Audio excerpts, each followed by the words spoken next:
Yan, mayong bungkag mga kababayan. Good morning at magandang araw po sa inyo lahat. At sinag na sinag yung araw natin ngayon. Ayan, ganito talaga dito.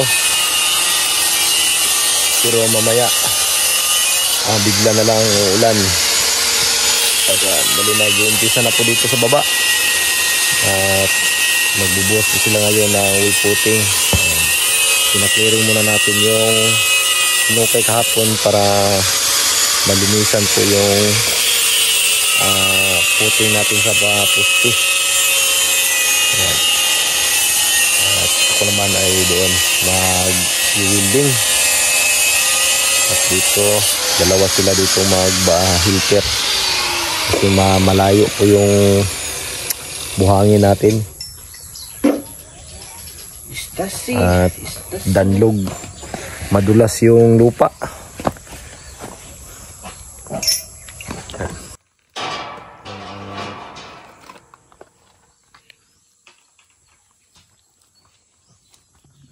Nilinisan na yung kapos sa biyagag tubig na sot. Problema kay ang tubig ana di mo hunog.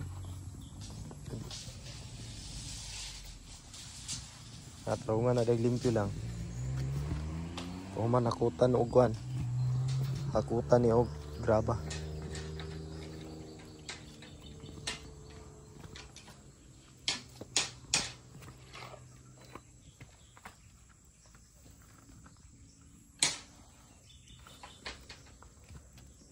Malalim po yung ano niya, sukalo. Kung dito dapat si mo kay bugdo na diha. Tamakan ni mo.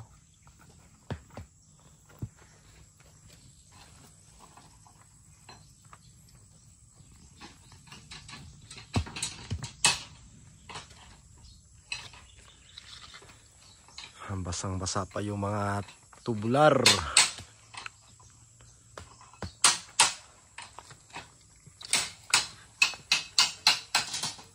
Nawala man tingog sa bakbak gabi eh. Nawala. Kusog mo kayo ito naningog.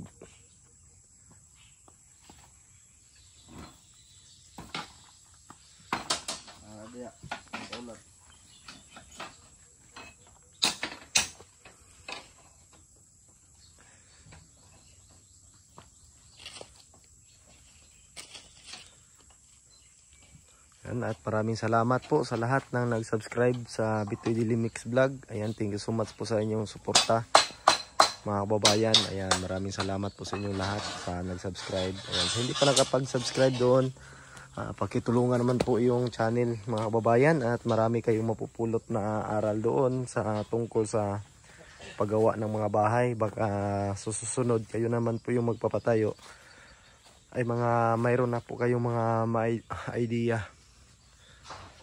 Ayan. Tuloy lang po kayong manood mga kababayan at maraming salamat po sa inyong lahat. At dito wala tayong tutorial pero nakikita nyo naman sa video kung ano yung mga ginagawa natin. Alam ko pong masusundan nyo po. Yan.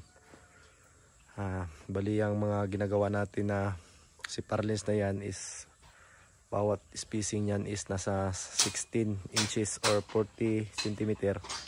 Yan lang po yung layo niya. Para matibay po. At 2x3 yung ginagamit natin dyan. Hindi tayo gumagamit ng 2x2.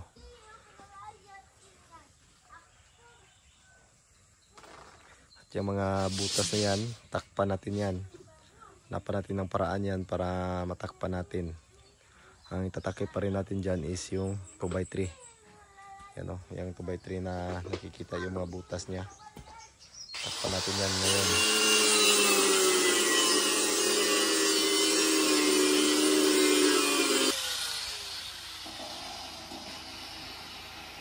Yan, coke lang malakas. Naligas mo na akong laban ko. Ito lagi bilin mo na mga gahapon dito kung isangit ito. Dito na kami naghalo mga kababayan. Hinakot yung buhangin dito. Kasi malayo talaga yung buhangin. At dito kapag asintada na po ng hollow blocks. Ayan. Tapos na pong nabuhusan yung wall footing. Yan yung silalim. Yan po yung pinaka. Yan, matigas-tigas naman. Pwede na siyang patungan ng hollow blocks. Yan.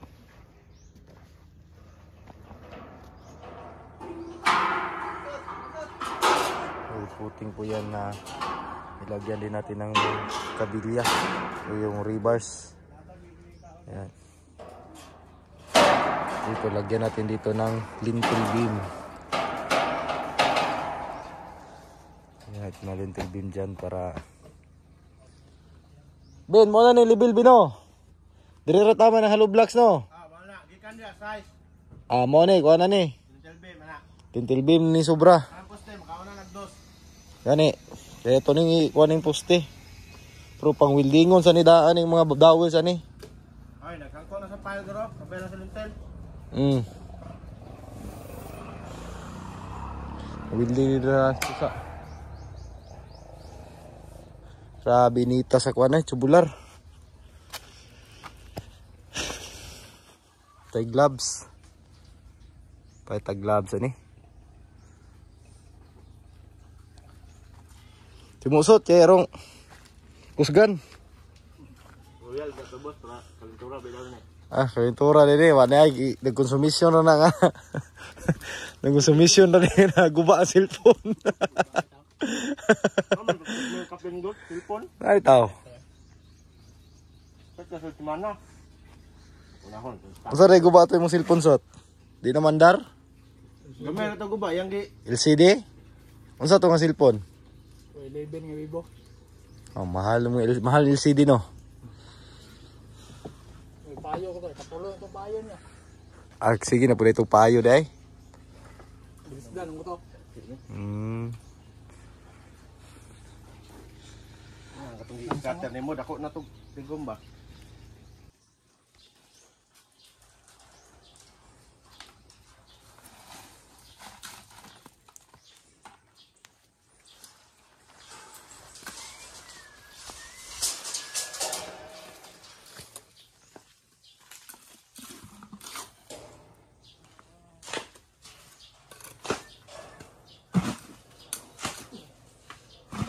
Ligon hollow block ano?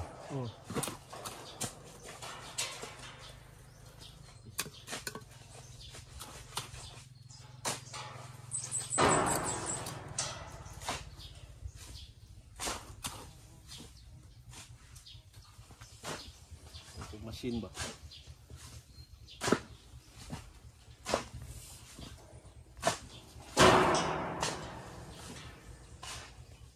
Kadala mama.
Isang tawag mo lang ang kamagara ko.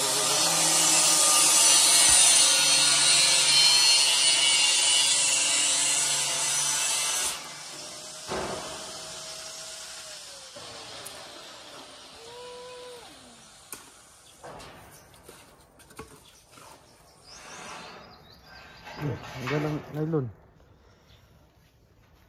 Ay, tandog-tandog ang nylon lang. Hindi kaya yung nylon. Ay, bangga ba? Ay.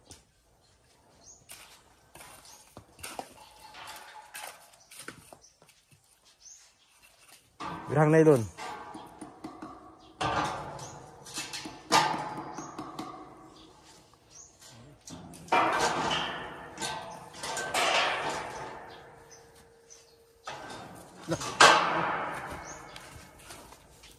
Kita pila og damot ba?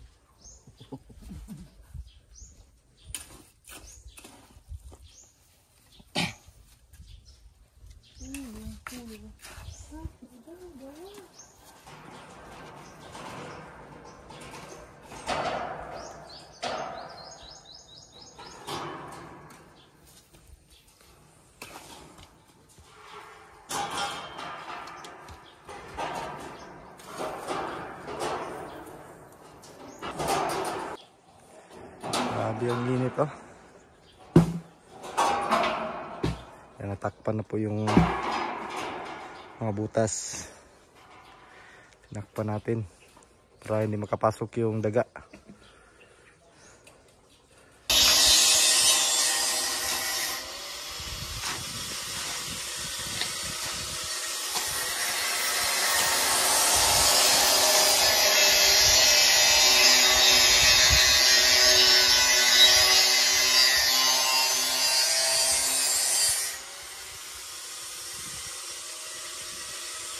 Grabing init, baway palong-palong.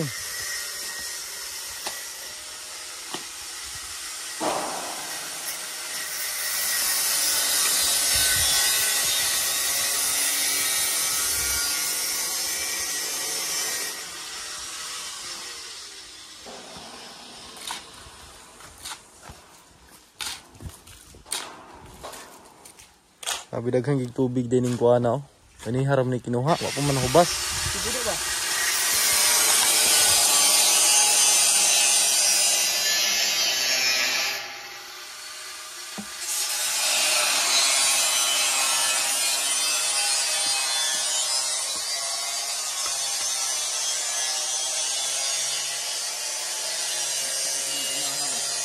Unsa na ba?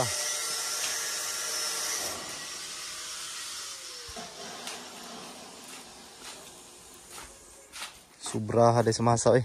Sobra rin duha ka sako no. Tama siguro ni. Duha naman lang siguro na. Bani gamay guro. Tama ra. Dagko pug bangag ng halublatan no.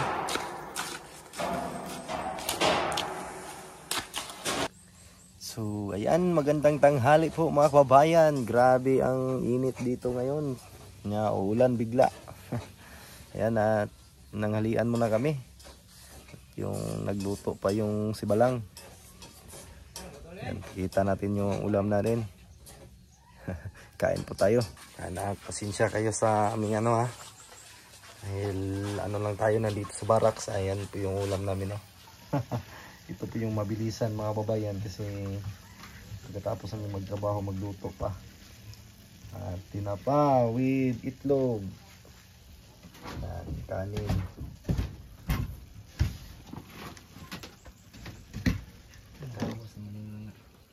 Kain muna kami. Mga bukot, paborito ni Sir Paul, yung tutong. Bukot sa Bisaya.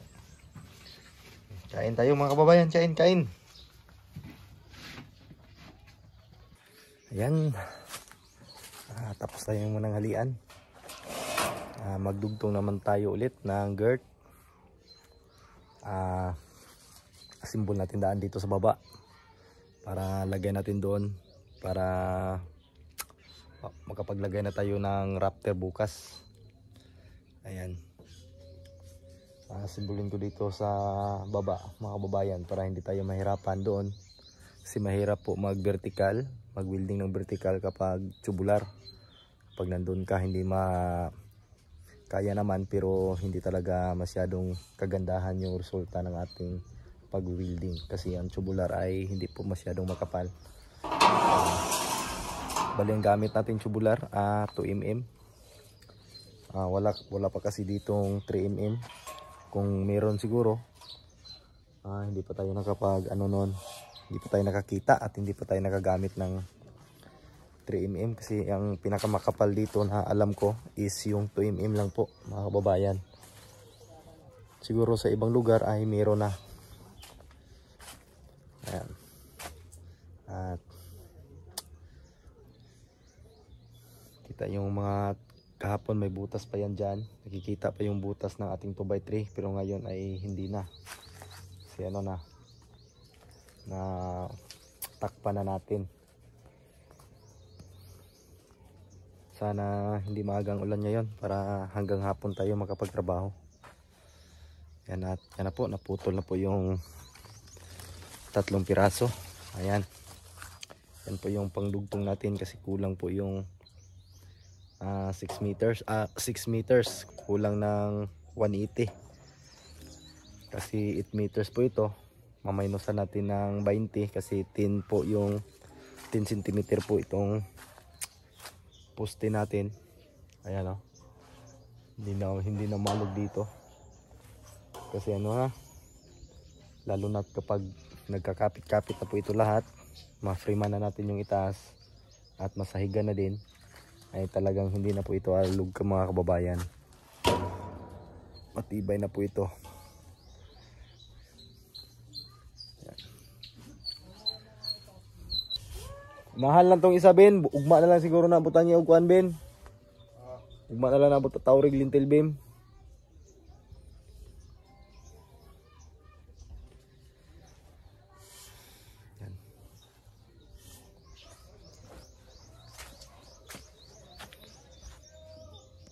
Yan po yung diskarte mga babayan sa pagdugtong. Yan, tidaw sa kata daw. Basig narabay 6 meters.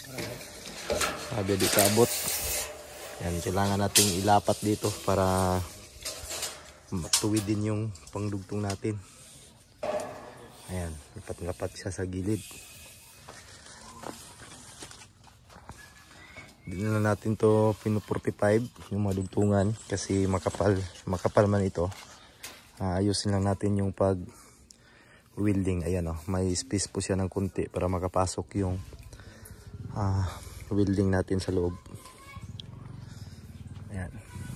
Kasi hindi po pwede malayo yung space nito mga kababayan. Mahirapan kapag welding. Kaniyo, lusin niyo. Ang isablay lang.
isusot.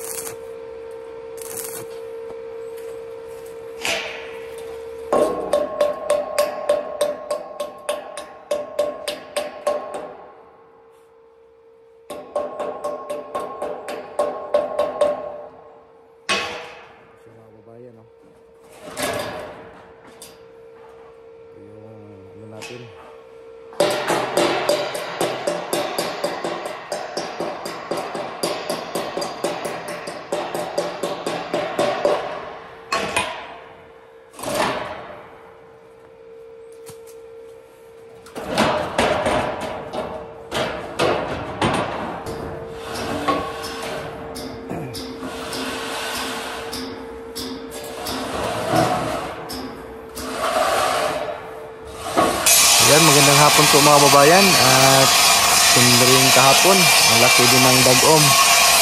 Ayan, at pinuputol namin yung haligi sa gitna. Yung lumalagpas. Yung sa gitna ay okay na yan, naputol na yan at napahaka na rin. Ay na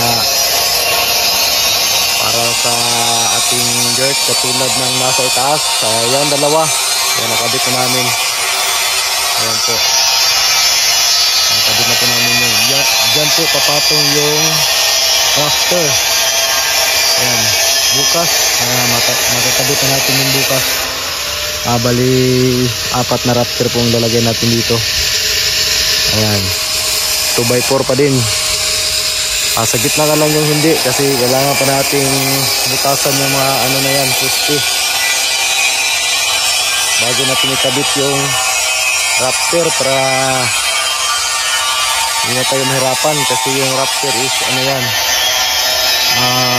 nakahulog yan dito sa gate natin.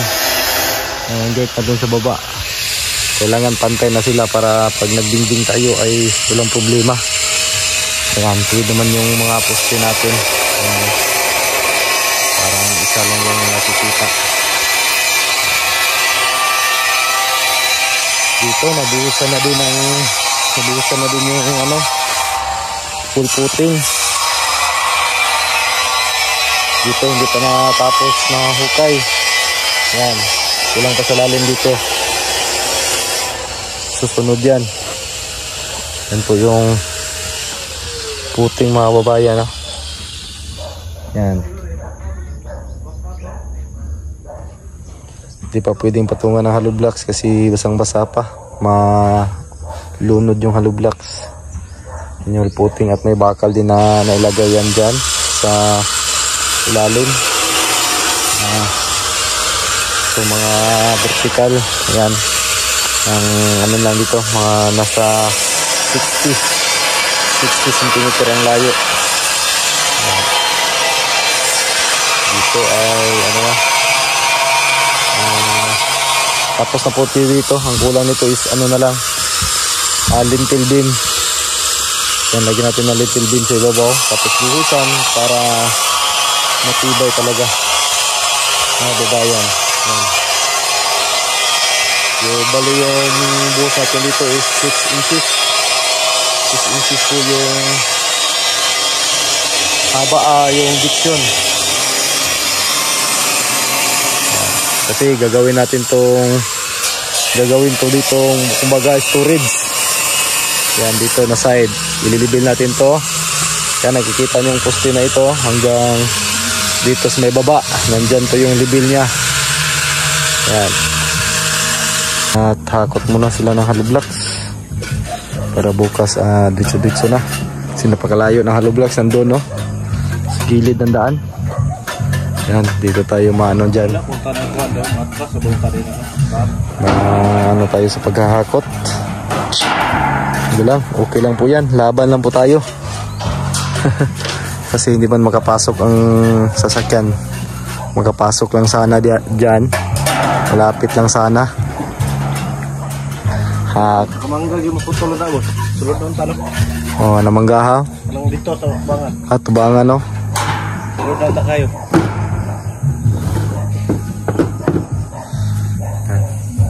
Hapon na. Dilim na. Dilim ng paligid. Yan, magandang hapon po sa inyo lahat mga babayan. Maraming salamat po sa nag-subscribe doon sa Bitoy's Daily Mix Vlog. Ayan. Oh, yan po ay kaibigan ko mga babayan simulat nung mga bata pa kami. Sayang po kasi yung YouTube channel niya malapit na po siyang may 500 subscriber. Sana tulungan niyo po mga babayan at manood na din kayo sa kanyang video kasi marami kayong ano doon makikita at matutunan sa mga kababayan natin dyan na wala pang mga bahay, sa nagbabalak na magtayo ng bahay. Ayan, at dito lang malapit sa Davao, at least may ano na kayo, may mga idea. Kung dito sa Davao parte mga babayan, pwede nyo din siyang kontakin para matanong, makompute po yung mga materialis kasi si Bitoy po ay hindi natin masasabi na magaling. Pero alam niya na po yung mga trabaho, kahit sa finish ay kaya na po niya mga kababayan. Ayan, kasi matagal na po siyang nagtatrabaho bilang construction worker at nagiging foreman na din siya. Kaya mataas-taas na po yung experience niya. At ang kagandahan doon ay mabilis gumawa at maganda ding resulta ng kanyang mga ginagawa mga kababayan. Ayan, thank you so much talaga sa inyo sa nag-subscribe. Ayan, maraming salamat. At sana patuloy pa niyong suportahan sa mga kababayan natin na hindi pa nakapag-subscribe din sa aking channel. Ayan, subscribe niyo din yung PB Team Panday. Ayan, thank you so much mga kababayan. At pulang-pula yung mukha natin dahil sa sobrang init ng araw at sa sobrang init ng welding. Ayan. Maraming salamat talaga sa inyo mga kababayan sa nanonood ng aking video na ina-upload kahapon. Thank you so much talaga sa inyong lahat. At abangan nyo po yung mga lang po mga kababayan. At thank you so much sa lahat ng ating mga subscribers. Ayan, sa ating mga mga charity viewers at sa mga sponsors ng Pugong Biyahero at lalong sponsor sa aking bahay, Ma'am Redemption Siddiqui. Ayan, thank you so much po ma'am. At magandang araw po sa inyo lahat. At ito, bukas matatapos po ito dito masintadahan. At dito naman sila sa gilid. Ayan, sa gilid at pati doon sa bandang gilid na doon. Ang problema pa lang doon ay hindi pa nahukay. Dito nasa umpisahan na pero hindi pa natapos. Kasi yung talagang lupa dito mga babayan, mahirap siyang kutkutin kasi pilit po siya. At matigas kahit laging umuulan dito. Ayan, mahirap po siya, mahirap barahin at mahirap din ipala pag ganyang lupa. Mas maganda sana yung mga buhangin, mas madali yon. Pero ito wala tayong magawa kasi ito na po ang lupa dito. Kaya tiis-tiis lang po. Importante may matapos po tayo sa buong buong maghapon. Ayan, sa araw may may matatapos tayo na anong tawag doon, may matatapos tayo na gawa. Kumbaga ito, hanbaw ito, low blocks, may ganyan. Araw may improvement pa. Yan lang po mga babayan at maraming salamat po sa inyo lahat. Maraming salamat.